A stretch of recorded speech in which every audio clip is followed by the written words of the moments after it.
بسم اللہ الرحمن الرحیم۔ السلام علیکم ورحمۃ اللہ وبرکاتہ۔ رفیق الرحمان زاویہ اسکول سسٹم گول باغ ملتان۔ آج ہمارا لیکچر نمبر 13 ہے۔ اس کے اندر ہم اسلامیات کی پہلی حدیث پڑھیں گے، 9th کلاس کی اسلامیات کی پہلی حدیث۔ حدیث کا عنوان یہ ہے فضیلت والا عمل اور سب سے زیادہ فضیلت والی دعا۔ حدیث کو دیکھیں۔ اللہ کے رسول صلی اللہ علیہ وسلم نے ارشاد فرمایا، افضل الاعمال لا الہ الا اللہ و افضل الدعاء الاستغفار۔ حضور علیہ السلام کا ارشاد ہے، افضل الاعمال سب سے زیادہ فضیلت والا عمل لا الہ الا اللہ ہے، و افضل الدعاء اور سب سے زیادہ فضیلت والی جو دعا ہے الاستغفار، وہ استغفار ہے۔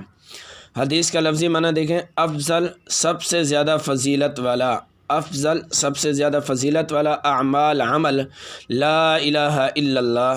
لا الہ، لا منی نہیں، الہ کوئی معبود، الا مگر اللہ، مگر اللہ ہے۔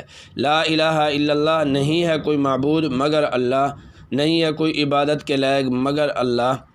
و افضل اور سب سے زیادہ، اور افضل سب سے زیادہ فضیلت یا بہترین سے بہترین، الدعاء دعا، الاستغفار وہ استغفار کرنا ہے، یعنی سب سے زیادہ فضیلت والا عمل لا الہ الا اللہ کا ورد ہے، اور سب سے زیادہ فضیلت والی دعا جو ہے وہ استغفار ہے۔ تمام دعاؤں میں سے جو سب سے زیادہ فضیلت والی دعا ہے وہ استغفار ہے۔ افضل الاعمال لا الہ الا اللہ و افضل الدعاء الاستغفار۔ اس حدیث کا متن بھی یاد کرنا ہے، یعنی عربی بھی یاد کرنی ہے اچھی طرح، اور اس کا لفظی ترجمہ بھی یاد کرنا ہے، اور با محاورہ ترجمہ بھی یاد کرنا ہے۔ السلام علیکم ورحمۃ اللہ وبرکاتہ۔